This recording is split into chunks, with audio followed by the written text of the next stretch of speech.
Hello বন্ধুরা, welcome back to my channel payesh life and travel. আবারও একটা নতুন ভ্লগ ভিডিও নিয়ে তোমাদের সামনে আমি হাজির হয়ে গেছি। আশা করছি তোমরা সবাই ভালো আছো, আর আমিও মোটামুটি ভালো আছি। আর আমি চাই তোমরা সব সময় খুব খুব ভালো আর আনন্দে থাকো। তো চলো ব্লগটা স্টার্ট করি।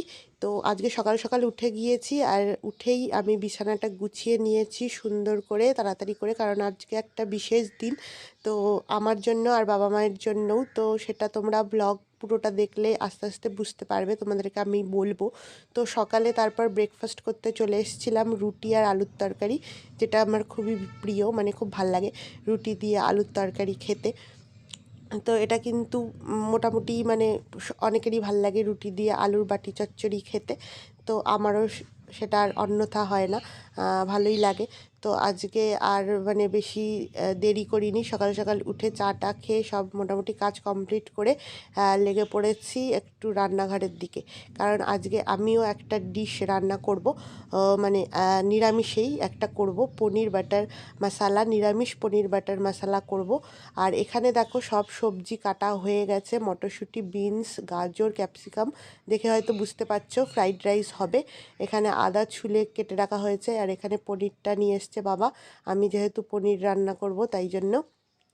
তো বাকি তারপর চালও আছে, এখানে চাল কিনে আনা হয়েছে ফ্রাইড রাইসের। তো এই চাল দিয়েই আজকে ফ্রাইড রাইস করা হবে। তো আজকে আমি নিরামিষ পনির বাটার মশলা কিন্তু করব। তো আমি রেসিপিটা মোটামুটি যতটুকু পারি তোমাদের সাথে শেয়ার করব, তোমরা কিন্তু অবশ্যই নিজেরা একবার ট্রাই করে দেখবে। আর হলো গিয়ে এখানে হবে বাঁধাকপির বড়া, ফ্রাইড রাইস, পনির বাটার মশলা, বাঁধাকপির বড়া। তার জন্য আমি এখানে বাঁধাকপি কাটতে বসে পড়েছি। বাঁধাকপির বড়া বলতে মানে পাকোড়া টাইপেরই হবে। তো এত খাওয়া দাওয়ার তোড়জোড় কেন, তোমরা হয়তো ভাবছো। তো চলো বলেই দিই, আজকে আমার বাবা মায়ের বিবাহ বার্ষিকী। তো মা দেখো এখানে দেখাচ্ছে যে কাজু বাদাম কতটা লাগবে, তো আমি সেটাই বলে দিলাম। তারপর আবার আমি বাঁধাকপি কাটতে বসে পড়েছি। তো এই গোটা বাঁধাকপিটাকে 4 ভাগ করে এক ফালি কিন্তু আমি বানাবো, কারণ বাঁধাকপির বড়া বা পাকোড়া যাই বলো, ওটা করতে কিন্তু খুব বেশি বাঁধাকপি লাগে না। আর এই বাঁধাকপিটাকে ভাপিয়ে নিতে হয়, প্রথমে ভাপিয়ে নিয়ে তারপরে ময়দা, ময়দা বলছি, বেসন, লবণ, হলুদ, লঙ্কা, এইসব দিয়ে, কাঁচা লঙ্কা বাটা বা গুঁড়োও তোমরা ইউজ করতে পারো, এইগুলো দিয়ে মাখিয়ে রাখলেই কিন্তু তারপর গরম গরম ভেজে নিলেই কিন্তু রেডি বাঁধাকপির বড়া বা পাকোড়া। তো যেটা বলছিলাম, আমার বাবা মায়ের কিন্তু বিবাহবার্ষিকী আজকে। আর সেটা হলো 43 ইয়ার্স, মানে 43 বছর ধরে তারা একসাথে রয়েছে। খুবই আনন্দের বিষয়। তো আজকে খুবই আনন্দের একটা দিন। আর জন্মদিনে যেহেতু বিশেষ কিছু আয়োজন করিনি, আমার জন্মদিনে মানে করা হয়নি। তো মনটাও খুব একটা ভালো ছিল না, যেহেতু বর চলে গিয়েছিল। তো আর থাকার কথা ছিল, কিন্তু ছুটিটা যেহেতু তাড়াহুড়ো করে আসতে হলো, আগেই ছুটি মানে কেটে নিতে হয়েছিল একটা কারণে, পরে ছুটি দেবে না বলে, তার জন্যে আর জন্মদিনে আমার থাকতে পারেনি। তো সেই জন্যে আজকে মানে মাও বলল যে আজকেও একটু ভালো রান্না টান্না করি, তাহলে তোর জন্মদিনেও জন্মদিনের খাওয়াটাও হয়ে যাবে, মানে ওই যাই হোক একটা পারপাসে খাওয়া, মানে ভালো মন্দ একদিন দুদিন খাওয়া দাওয়া হলেই এটাই আমাদের কাছে আনন্দ। মধ্যবিত্ত পরিবারে আর তো কিছু লাগে না, এটাই হলো কথা। আর মাংসও এনেছে অল্প করে, তো মাংসও হবে। তো চলো তোমরা ভিডিওটা দেখতে থাকো। আর আমার যারা সাবস্ক্রাইবার রয়েছে তারা তো অবশ্যই লাইক শেয়ার আর লাইক শেয়ার আর কমেন্ট অবশ্যই আমাকে করবে যে কেমন লাগছে না লাগছে। আর যারা আমার নতুন বন্ধুরা রয়েছে, মানে যারা নতুন আমার ভিডিওগুলো দেখছো, তারাও কিন্তু অবশ্যই আমাকে লাইক শেয়ার আর সাবস্ক্রাইব অবশ্যই করে দিও। সাবস্ক্রাইব করে অল বাটনে ক্লিক করে দেবে, তাহলে কিন্তু সমস্ত নোটিফিকেশনস তোমাদের কাছে চলে যাবে। তো তোমরা কিন্তু অবশ্যই সাবস্ক্রাইব করে আমার চ্যানেলের পাশে থেকো। তো চলো, গল্প করতে করতে কিন্তু বাঁধাকপিটা মোটামুটি আমার কাটা হয়ে গেল। আর অ্যানিভার্সারি বলতে বিশেষ কিছু আয়োজন নেই, মানে ওই দুপুরের খাওয়া দাওয়াটাই যা করব, মানে মা বলল খাওয়া দাওয়াটাই যা হবে। তো আমিও বলেছিলাম যে তোমাদের অ্যানিভার্সারি তো কী খাওয়াবে বলো। তো সেই জন্যেই এত আয়োজন। বিকেলে কিন্তু বিশেষ কিছু রাখিনি, কারণ বাড়িতে তো কেউ নেই, দিদিও আসতে পারবে না, মানে আসেনি। তো একা একা আর কী করব, মানে 45 ইয়ার্সে একটু ভালো করে করার ইচ্ছা আছে বাবা মায়ের আমাদেরও। তো দেখা যাক কি হয়। তো আজকে আর বিশেষ কিছু মানে করব না, এই দুপুরের খাওয়া দাওয়া। আর তো জানোই বাচ্চা আমার ছোট, তো বিকেলে তো ও জেগে থাকে পুরোটাই, বিশেষ একটা সময় পাওয়া যায় না কিছু করার জন্যে।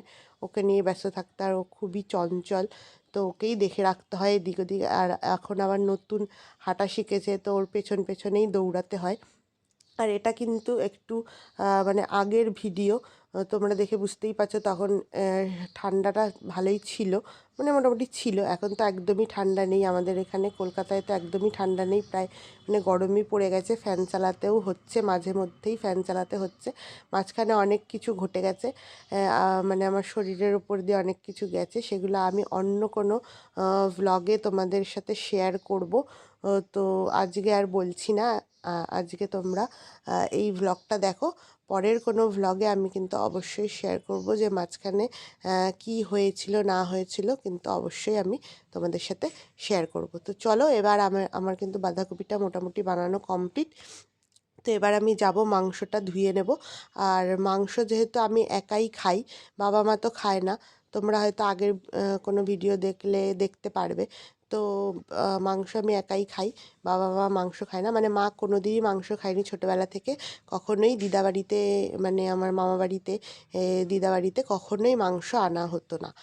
মানে মাংস দিদাও খেত না, তো আমার বড় মামা আর মাও শেখেনি। অন্য মামা মাসিরা শিখেছে, কারণ তারা বাইরে খেত, খেয়ে মানে শিখেছে। কিন্তু আমার মা আর বড় মামা এরা কিন্তু শেখেনি। তো ওই জন্যে মা কিন্তু মাংস খায় না। তো তারপরে বাবা খেত, কিন্তু বাবাও মানে বয়স হয়ে যাওয়ায়, মানে দাঁতে প্রবলেম হয়ে যাওয়ায় কিন্তু বাবাও মাংস খাওয়া ছেড়ে দিয়েছে। ওই জন্যে আমি একাই খাই। তো যতই কম আনুক না কেন, আমি একা কিন্তু কোনো দিনই পুরো মাংস একদিনে খেতে পারি না, মানে ওই দুপুর আর রাত দুবেলা মিলে কখনোই কিন্তু শেষ করতে পারি না। সেই আমাকে পরের দিনও দুপুর কি রাত পর্যন্ত আমাকে খেতে হয়, কিছু করার নেই। আর আমি এখানে মাংসটা খুব ভালোভাবে ধুয়ে নিয়েছি, আমি কিন্তু এইভাবেই পুরো সাদা করে মাংসটা ধুয়ে নিই। তারপর এখানে কিন্তু আমি পনির কেটে নিয়েছি, দেখতেই পাচ্ছ। আর এখানে বাকি মশলা আদা বাটা হয়ে গেছে, এখানে টমেটো কাটা হয়ে গেছে, আর কাজু বাদামটা ভিজিয়ে রেখেছি। আর এখানে কড়াই গরম হতে শুরু করে দিয়েছে। আর এখানে আমি গোটা গরম মশলা নিয়ে নিয়েছি, গোটা গরম মশলা ফোড়ন দিতে হবে। আর আমুল বাটার তো লাগবেই, যেহেতু পনির বাটার মশলা, তো 2 প্যাকেট এনেছে, আমার 1 প্যাকেটেই হয়ে যাবে।